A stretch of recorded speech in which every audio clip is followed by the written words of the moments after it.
this emergency, and I want to again thank our healthcare workers all across the state of Louisiana, whether they're doctors and nurses, respiratory therapists, I mean, you name it. A lot of really, really good work by selfless people has taken place across the state of Louisiana, and certainly particularly down in the New Orleans region. Last night, I requested a major disaster declaration for the state of Louisiana from the federal government. So I directed that request to President Trump in order that we might receive additional support for state and local agencies as we continue to combat the spread of the virus and deal with all of those individuals who actually have the disease, COVID-19. As we anticipated and as we stated, and quite sadly, the number of cases in Louisiana continues to rise more drastically than we would like. As of today, we have 1,388 cases and 46 deaths. That is 216 more cases than we reported at noon yesterday, and 12 more deaths since our report yesterday. I want to remind you that we are updating the numbers once a day now at noon, because it just became too much to try to manage with all the various testing labs and reports that had to be coming into the state and aggregated and to make sure that they were accurate and so forth. So we're going to do it once a day. Across the state, and this information is there for you. If you take a look at it, we have 1,252 individuals who are COVID positive. I'm sorry, we have 1,252 people in hospital beds that we're following. 271 of these people have tested positive for COVID-19. Another 981 have been tested or will be tested, and we are waiting for their results. So we call these individuals PUIs, persons under investigation. 94 individuals who we know have coronavirus, COVID-19, are on ventilators currently across the state of Louisiana. It is important to remember that with respect to the persons under investigation, that 981 that are currently in the hospital, if recent history holds true, somewhere around 60% of those individuals will test positive for COVID-19. The rest are in the hospital because of flu, other respiratory ailments that they have, and so certainly not all of these individuals, in fact, a minority of those individuals should ultimately prove to be COVID positive. But they are in the hospital, and they are taking up bed space because they need to be in the hospital, and they're using ventilators and so forth. So it is part of our overall challenge when it comes to delivering health care for those who need it.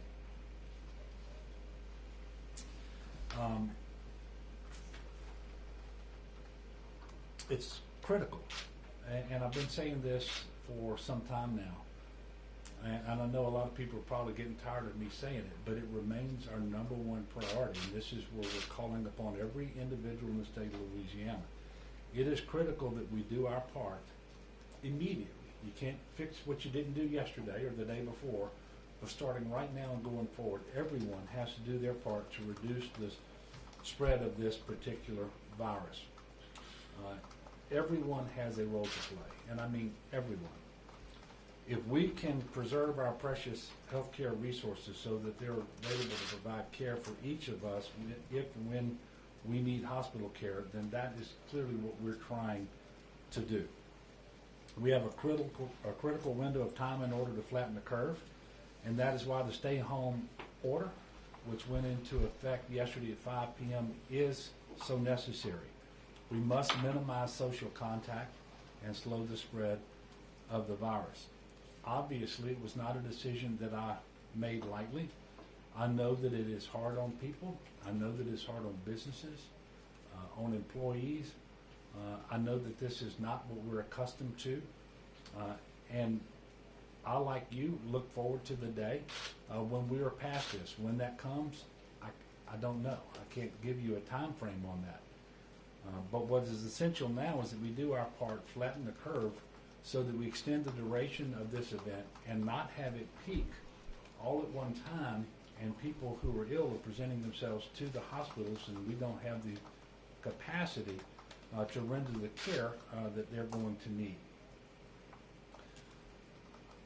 And in order to make this decision, I've done the very best that I could to look at what the science is telling us and to rely on authoritative sources like the Centers for Disease Control, and looking into the information that's being provided from the folks here on the ground, the Department of Health, the Office of Public Health, talking to our hospital CEOs and so forth. But I also have had the opportunity, and I thank them for it, to have personal conversations with individuals such as Dr. Brett Giroir, an admiral in the U.S. Public Health Service, but also the Surgeon General, Dr. Jerome Adams, and even had a conversation the other night with Dr. Anthony Fauci. When we maximize the use of science to inform our decisions, we minimize the role of politics in the decision, and that's what we're trying to do here. There simply isn't any room for politics in this. So I need for people to take the order seriously. So far, I've actually been encouraged by what I have seen. The mitigation measures that we are taking now will pay off down the road when we see that curve begin to flatten and the demands placed on our healthcare system reduced. So I ask everyone, before you leave your house, is the trip that you're about to make important? Is it essential?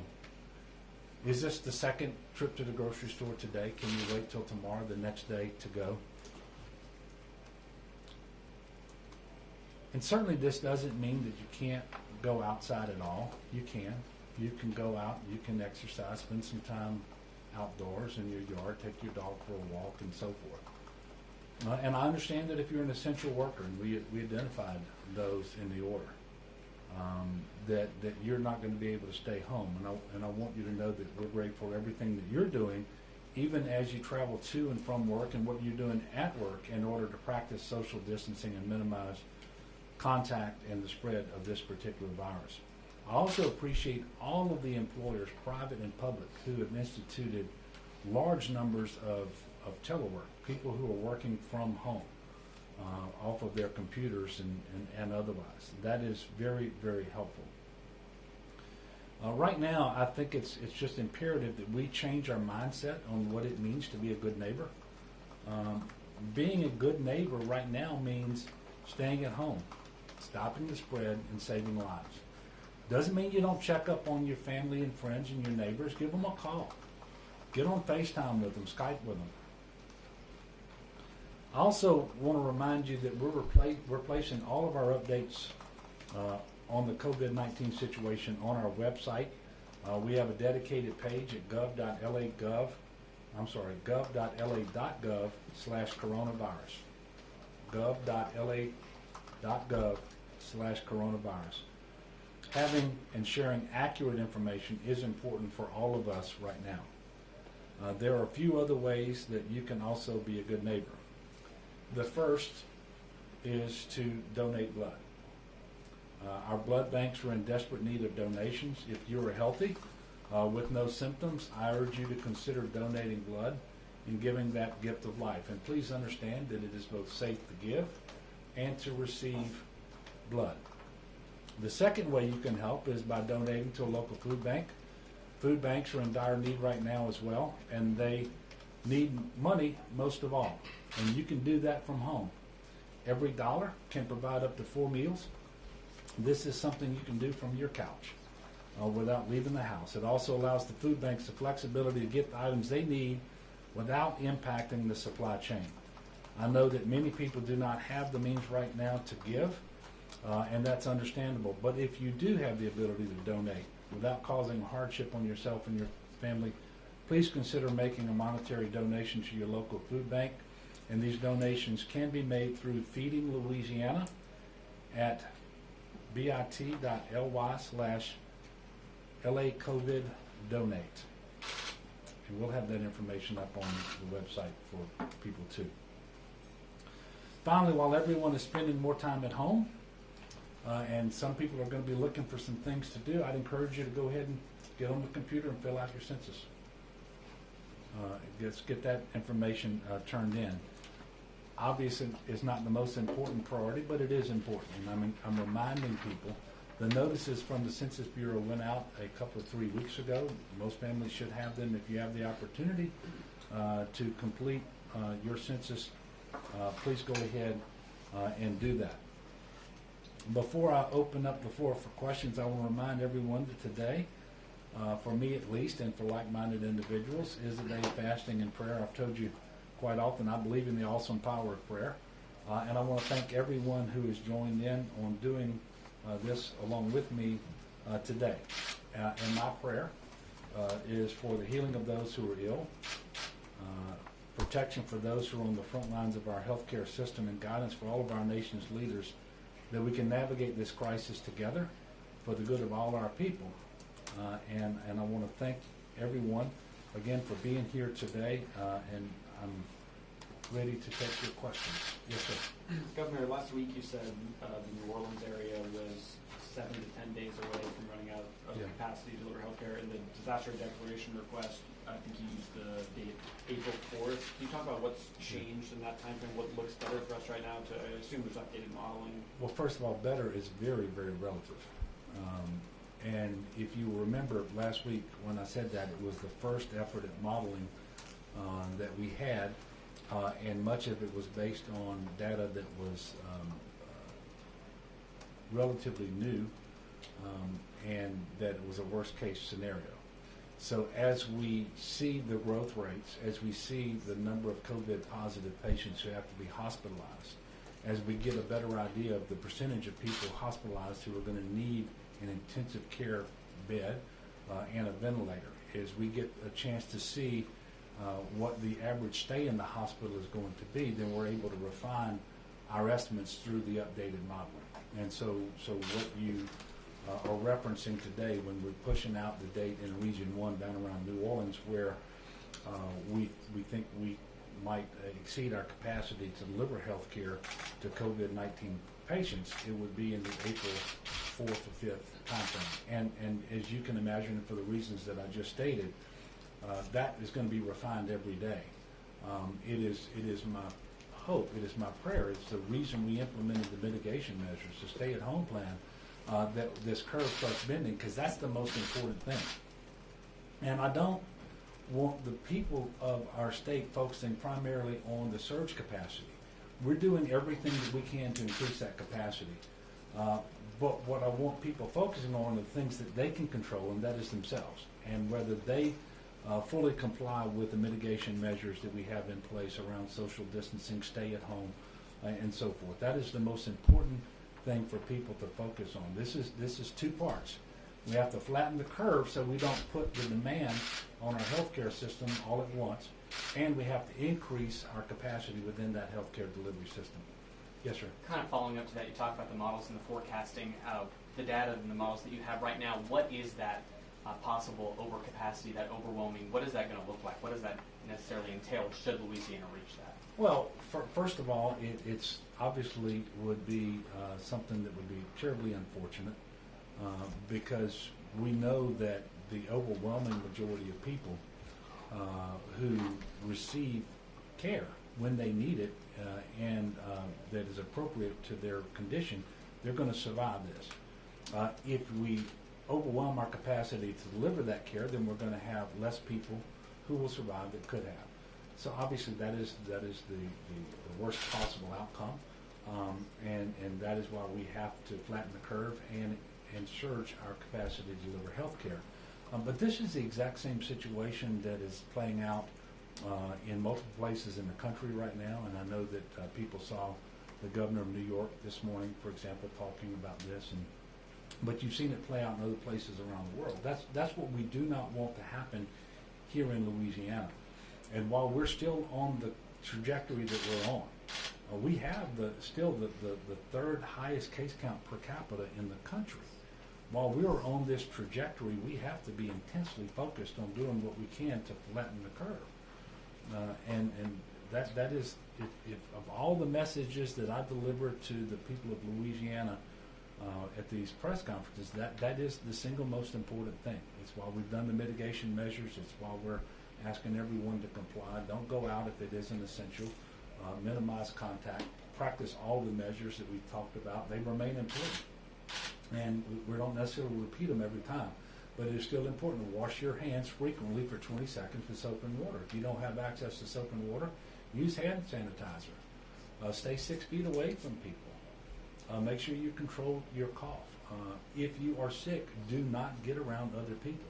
And understand that the most vulnerable people in our state remain those who are older and those who have chronic health conditions.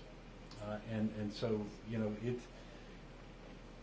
you don't have to use your imagination to know what this looks like. You can see what's going on in Italy. That's what it looks like. And nobody should say, well, that's Italy, it won't happen here. Well, for what reason? Would anybody believe that if we don't flatten the curve?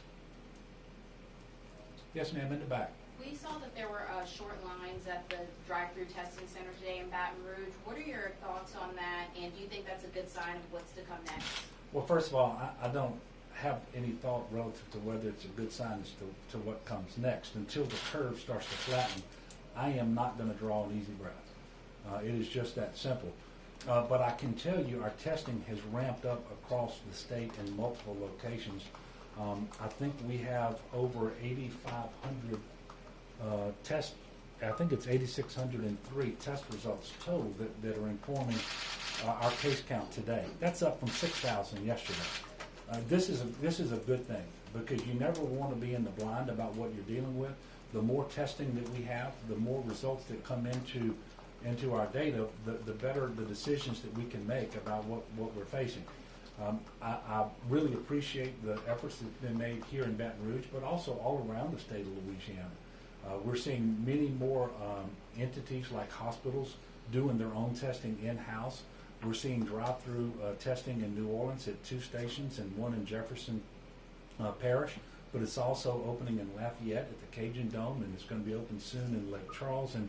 And so the more testing, the better. This is the one thing that South Korea did that really helped them to flatten the curve. They had much more testing capacity early on, and the throughput lab capacity to get those results out and get people into isolation, get people into quarantine, and do the contact tracing.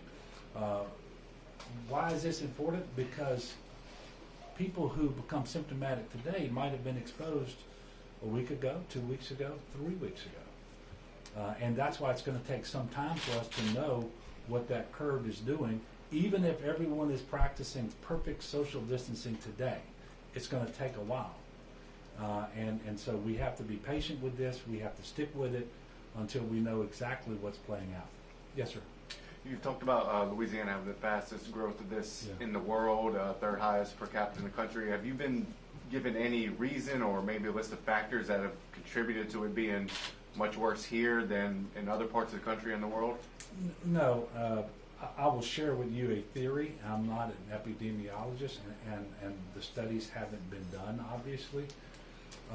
But the first confirmed case in the state of Louisiana, the first person who tested positive did so 13 days after Fat Tuesday, and did so in the New Orleans area. And if you look at how long it takes from exposure before people becoming symptomatic and starting testing positive, that's the period you're talking about, between 2 and 3 weeks. I happen to believe with people coming from all over the country and all over the world into New Orleans, that a fair amount of coronavirus was seeded in that area, if that's the right word. But that is a theory at this point. It may or may not prove correct. But what isn't a theory, what is fact, is what's actually happening on the ground. And we know that it's serious. We know the case count is much, much higher than we obviously want it to be. And we haven't yet seen the trajectory change with respect to our growth rate. And so those are the things that we're focused on. At some point, somebody's going to get a doctoral degree because they're going to do a study on this situation as it relates to Louisiana and so forth. And I'll be interested in reading it. But until then, we just have to deal with the facts. Melinda Negre. Governor, President Trump today talked about he wanted the economy to be back up and working by Easter, which is less than 3 weeks, and he seems to be tilting more towards wanting businesses to reopen. Do you think that's a realistic timetable for Louisiana, or is that too optimistic? Well, I think it may be a realistic timetable for certain places in the country. Until we see the curve flattening and we can see daylight at the end of this tunnel, it's hard for me to pick a date on the calendar and say, by this date we believe we're going to be out on the other side. Look, nobody wants people to go back to work more than I do. Nobody wants these businesses to open. Nobody would love more than me for this to play out between now and Easter, and on the Monday after Easter, which is, by the way, is the day that my proclamations expire. But I have every intention of looking at the facts as we approach April the 13th, and if necessary, we will extend some or all the measures that we've taken. And quite frankly, it's hard to see the economy coming back and businesses opening in a robust fashion and people resuming their visits to Louisiana and tourism picking up where it left off if we are struggling to deliver health care in the state of Louisiana. And so I think the best thing for us right now is to focus on these mitigation measures, making sure that they are effective. And to the degree that we are successful, we will hasten the day when we can reopen all sectors of our economy and get things going. Look, we had the 4th fastest growing economy in the country when this hit us. I want that to happen too. But my first priority is for the health and safety of the people of Louisiana. And we're going to rely upon science, we're going to rely upon the CDC, we're going to rely upon the advice that we're being given by the medical community as to what we need to do. And until we tackle the medical challenges in front of us, it is very difficult for me to see the economy coming back under any circumstance. Greg. It seems less and less likely that school will resume this year. If it does not, will those students be, all of the students, testing has been waived, will they be passed along to the next level? Yeah, I don't have an answer for you on that question. It is a good question, and I'm not trying to dodge you. I just haven't heard from the Department of Education and what their plans are, and I know they're going to be working on this going forward. Right now, we have not called off school for the rest of the year. They're scheduled to reopen on April the 13th. That may or may not be possible for the reasons that we've been talking about here this morning.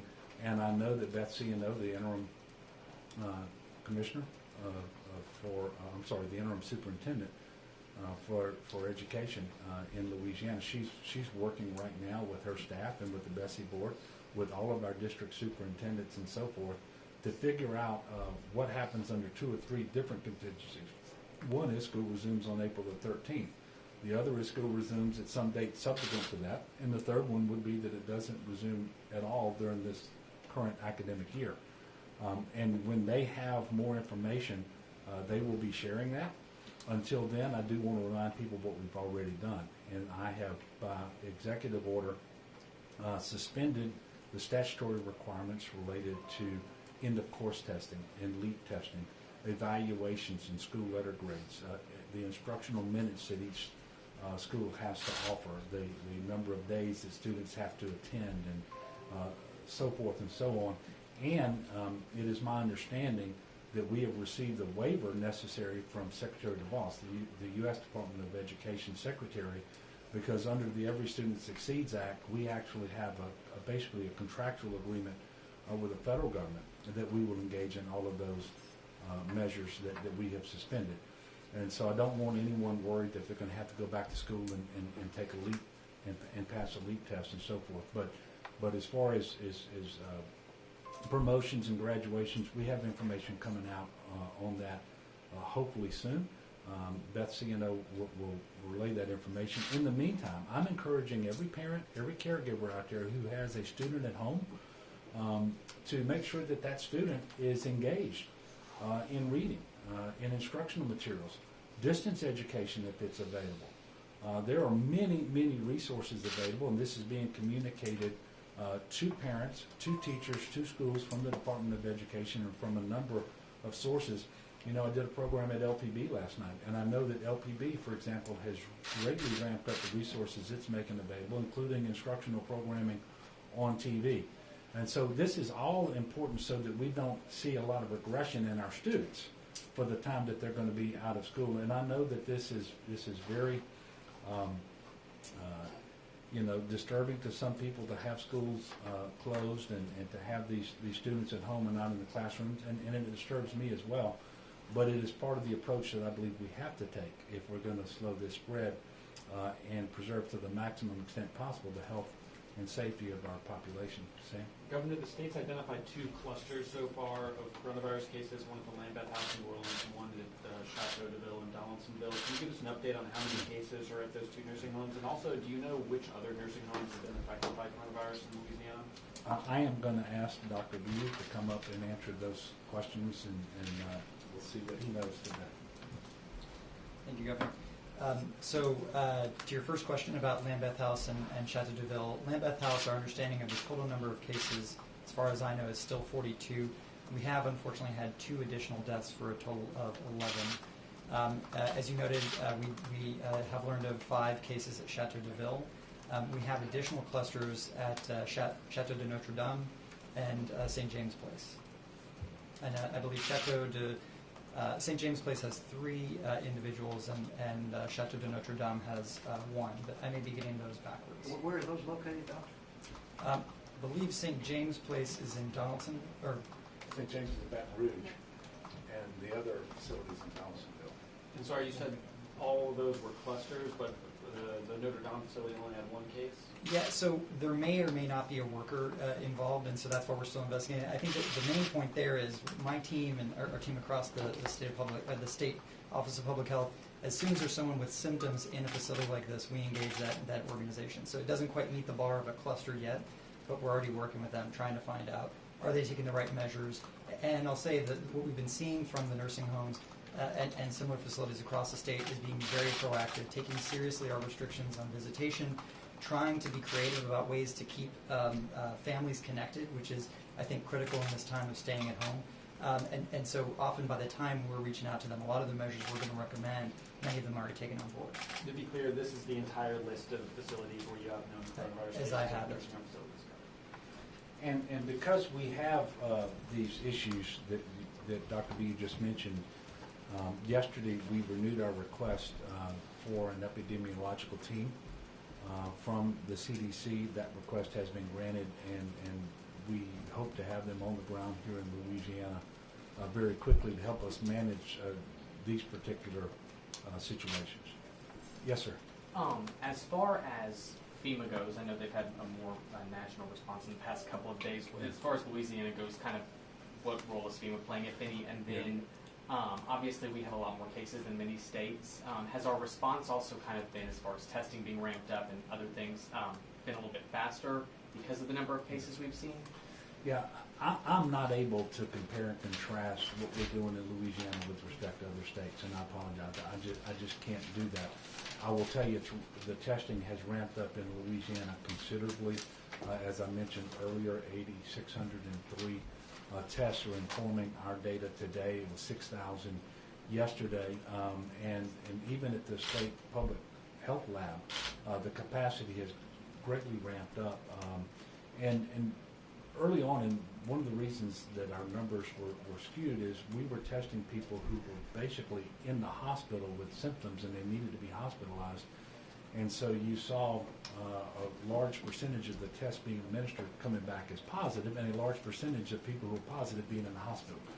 As we get more tests informing our data, more test results informing our data, then we're going to have a smaller percentage of people who are positive and a smaller percentage of those who are positive that are going to need hospitalization. And that's the information we need to really know what trajectory we're on with respect to when we might eclipse our ability to deliver critical health care. But I'm not able to compare and contrast what we're doing with other states. Yes, ma'am. Whenever you submitted your request for a major disaster declaration, you wrote that you had grave concerns for our healthcare workers, our emergency workers. Was that the tipping point for you asking for this assistance? And also, have you heard a response back from the White House? We have not yet. We believe that FEMA Region 6, which is where we route these requests to, they support the request, but ultimately it has to get to the White House and be favorably acted upon by the President. I do hope, I actually believe that that's going to happen sometime in the near future, and it should make available to us more resources. And I'm going to say something, I am not diminishing the challenges being presented in any other state, whether it's New York or New Jersey or Washington State or any state out there. I just don't want the federal government or anybody out there minimizing the challenges we have here in Louisiana. As I mentioned before, the trajectory that we're on is very problematic. The growth rate that we're seeing, very problematic. Number 3 in the country in terms of our per capita cases. And the reason this should inform decision-making about whether we are granted a major disaster declaration and the resources that then flow to Louisiana as a result of that is, any state's healthcare system is sized to meet the needs of a given population.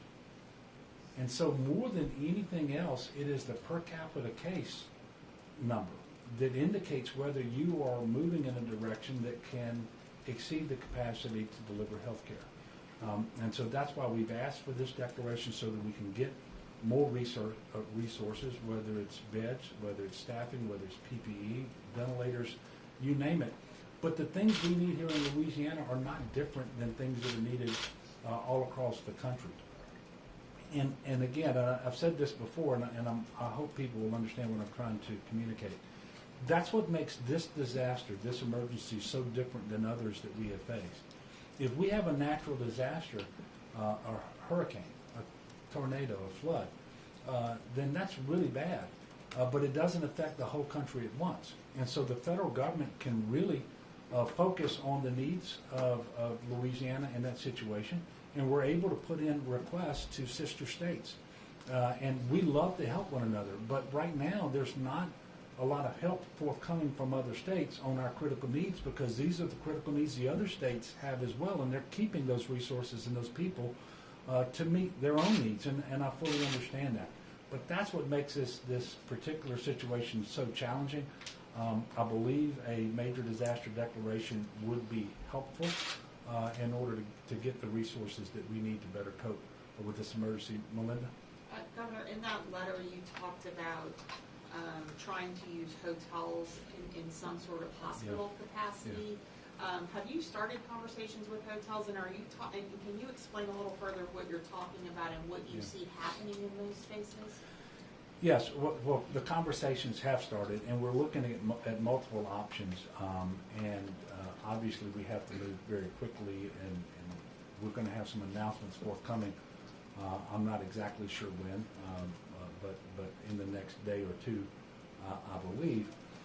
So what we're doing is not altogether different than what New York is doing, for example, where we are trying to create additional capacity. This means beds, this means equipment, this means PPE, this means staffing. Difficult to do. So the first place you surge are within the existing hospitals, because you have the ability to add beds, and the staffing is still challenging, but it's less challenging because you're doing it in a hospital. The second thing you do is you look at your Tier 2 facilities, those long-term acute care facilities that have capacity, those rehab hospitals and so forth. But at some point, we know that with the trajectory we're on, we're going to exceed those capacities as well. So we're looking to create medical monitoring capacity or step-down capacity. So these are individuals who may be COVID positive, but they don't require an intensive care bed, don't require a ventilator, but they're not ready to discharge home either. And if we can get them out of those beds sooner in the actual hospitals, then we can increase that surge capacity of the hospital itself. And so we're going to be creating a number of beds, and we're looking at different options, not just in New Orleans, but around the state, but New Orleans first, because that is where the greatest need will present itself the soonest. And so that's what we're working on. And we will have more information about that. The beds forthcoming. would be staffed by healthcare professionals, though? These are people who still need monitoring. Oh, yeah. These are going to be doctors and nurses, healthcare professionals, and this is particularly challenging. You may know that I requested yesterday 4, I'm going to call them field hospitals from the federal government with staffing.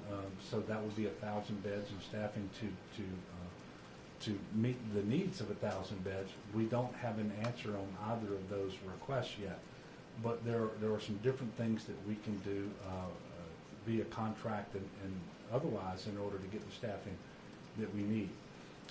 But this is why we have been trying to source ventilators, PPE, you name it. And this is a challenging situation. And so I certainly want people to be mindful of it, but I want people to understand the direct relationship between our need to increase our capacity and the mitigation measures that we've implemented. That's why we're asking people to not go out and have contact with others when it isn't essential that they do so. So that we don't have more people than is absolutely necessary going to the hospital in the short term in order to consume what is going to be a precious resource. And that's going to be that hospital bed. It's going to be that ventilator. It's going to be the time and attention of a doctor and a nurse and a respiratory therapist and so forth. That's why we're doing what we're doing, is to minimize what's going to be needed on the other hand with respect to our surge capacity. Yes, sir. How close is LDH to adding recovered patients to its dashboard?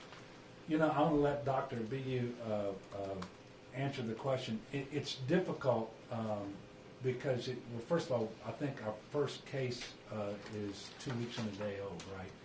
And so you typically have to go a 14-day period before, and then at one time you needed to have, once you were symptom-free, for I think 3 days perhaps, you had to have a test negative, and then at least 24 hours elapsed and another test negative before you're going to be put in the recovered category. I'm not so sure that's what is in place now, not just in Louisiana but around the country. We obviously, we're hoping and praying and working to make sure as many people recover as possible. Capturing that data has proven more difficult than most people would think is reasonable, and I'm one of those people, by the way. I'm not sure why it's been so hard, but I'm also not expecting immediately to have a large number of recovered people. But I think over the coming days and weeks, we will be able to show some data on recovered folks. But Dr. B, come explain that better. I think that's exactly it. The challenge here is, first of all, the growth in our numbers. I know we keep saying it, but the growth in our numbers has been really tremendous. And we have a team who's focused really on, as we have a new case, reaching out to that individual, finding out the context in which they had COVID, anybody that they might be in contact with, giving them advice on isolation and things like that. That same team normally, if we were talking about a handful of cases, would be the team that would be following up to see if they're recovered. And when we're adding 300 cases in an evening, we just can't have the team deployed that way. So we've been looking at technology ways to get this information. Bare minimum, as the governor said, is sort of just using a time limit. We know that most folks that have COVID, their symptoms are going to resolve without needing medical attention. Most of the folks are not in the hospital. And so essentially, as we know about them, we could sort of set a time limit. We would like to have a little bit more information. More importantly, we would like to be able to support those individuals who are being diagnosed in the community. We know the strain this is putting on primary care providers, to continue to give them advice as well. So we're looking at solutions right now to serve the more important purpose, which is continuing to give advice to the patients in the state. And we think that could also serve the purpose of giving us a resolved number. And I learned something from Dr. Catherine O'Neill last night. She's an infectious disease specialist at Our Lady Lake here in Baton Rouge, and she was on the LPD program. With respect to COVID-19, people are most infectious early on during their particular episode with this disease. They can still be symptomatic and sick, but on the tail end of that, they are much less infectious and may not be infectious at all. And so what this means is people really need to take it upon themselves that when they first feel the symptoms to isolate. That is when they are most likely to be shedding the virus and to be contagious. So everyone, and Dr. Sanjay Gupta said this a long time ago, the easiest way for us to try to catch up with South Korea, who was way ahead of us in the testing early on, and the isolation, the quarantine, the contact tracing, is for people to behave today as if they have the coronavirus. And if we will do that, if we will just use that prophylactic measure, that mitigation measure as a proxy for the testing, we can flatten that curve. That is why we have implemented these mitigation measures. I can see this is the day where the questions are going to go as long as I stand here. So we're going to take a few. I'll go to the back of the room. Yes, ma'am. Are you looking into any ways that independent contractors can get special assistance since they don't qualify for unemployment? Well, we are, but what we need people to understand is because they're not employees, nobody has been paying into the unemployment fund for them. And statutorily, they're not entitled to the $247 a week benefit. However, we are working, for example, with the congressional delegation, and they are to be commended for their work because we believe that there will be some assistance, especially, and look, the bill is changing. It hasn't been passed yet, and it's changing, but we think that there could be some relief for those individuals in the third phase of the coronavirus relief package that we hope will come out of the Senate today and then get quickly passed by the House. There's a lot of good things in there for businesses, for states, for healthcare providers, for workers. And so it's my hope that that will happen.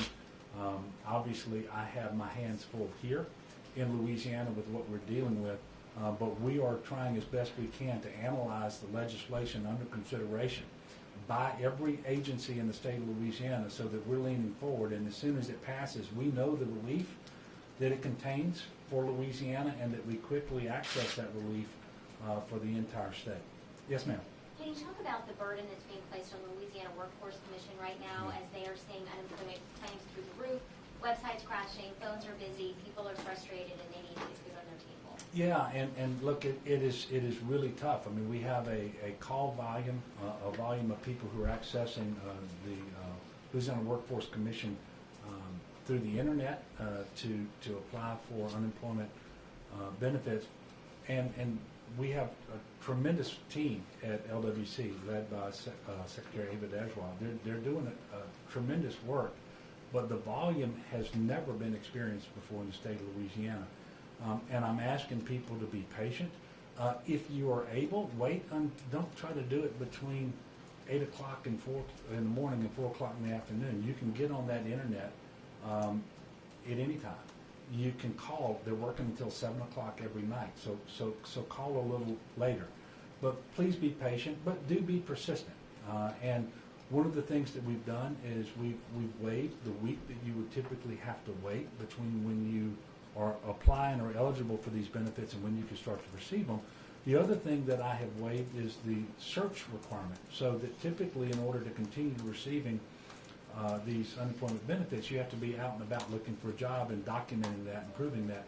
So we've waived those things, and for the benefit of employers out there, this period of unemployment, these claims are not going to count against their experience. So that's going to be helpful to those employers. Correct? Have you secured the VA hospital? You asked the president. I was thinking specifically asking. We don't, and look, that situation sort of, we thought there would be an opportunity there. There's not going to be, because quite frankly, the VA doesn't have much capacity either. It has a number of patients, COVID positive patients that are consuming demand that exceed their normal, and so that's just not going to be a workable solution for us. Yes, sir. Between food bank shortages that you mentioned in your letter this morning, more difficult access to school lunches, and now trouble with the economy, what are the odds people go hungry in the next few months? Well, obviously we're working very hard to prevent that from happening from a variety of perspectives. One is the logistics necessary to keep agriculture movement in the country and in our state has been preserved. Those are essential businesses. The logistics chain, in order to make that happen with respect to trucking and warehousing and food delivery, the grocery stores themselves have been deemed essential infrastructure and workers essential. We are still working with our school food service offices. The Beth CNO is doing that through the Department of Education to try to keep feeding sites open. We are looking at new opportunities that we may have and trying to get waivers necessary to fold in additional entities on food service and perhaps even restaurants, and it could be a way that they could keep their doors open and keep some income coming. But all of this is very serious. And look, I am mindful that on our best days in Louisiana, 25% of our children were challenged with nutrition. These are not our best days. And so we need as much help as we can get in this area. We're mindful of these challenges, and we are certainly doing what we can to implement strategies that are going to help address nutrition. And by the way, nutrition is very important throughout life. The other area where it's most important is for elderly people who may be homebound. And so we're greatly ramping up food delivery, meal delivery through Meals on Wheels and Councils on Aging and those sorts of programs as well. So I'm going to take one more question, and that's going to be it right here. You mentioned earlier you were encouraged by what you've seen so far from the public and from residents following your stay-at-home order and other restrictions you put in place. What, I guess, specifically have you seen that has made you encouraged? I know it hasn't been around for super long, it's just today. Yeah, well, I'm seeing leaders, political leaders, business leaders. I'm seeing religious leaders come out and embrace and endorse the measures that we've taken as being necessary, encouraging people to comply.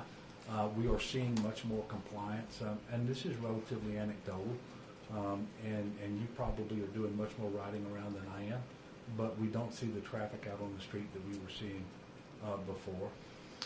And so just all of this, and in talking with other elected leaders, mayors and so forth, I know from speaking to the mayor of New Orleans, she told me she's seeing a lot more compliance, for example, in New Orleans. And so we still have a ways to go, however, because I know we're not perfect, and I know that there are still individuals out there who maybe haven't taken this seriously yet. I implore them to do so. We're running out of time. Again, everybody has a role to play, and it's critically important everybody play that role, and it is to comply with these mitigation measures, stop unessential travel, stop making contact with other people, and just do it because you're concerned about your neighbor, you're concerned about your brother and sister, and it's just important that we do this. Look, I want to thank y'all for coming out today. We will let you know when the next press briefing is going to be. I will finish as I typically do, and that is I'm going to ask everyone to work as hard as you can so that we can flatten the curve as soon as possible. And for some of you, and even though I know there's a lot of anxiety out there, the work I'm asking you to do is stay at home. Stay home, stop the spread, and save lives. And I do encourage everyone to join me in prayer so that we can get through this as soon as possible and in the best shape possible. Thank you all. Have any other members of your cabinet been tested?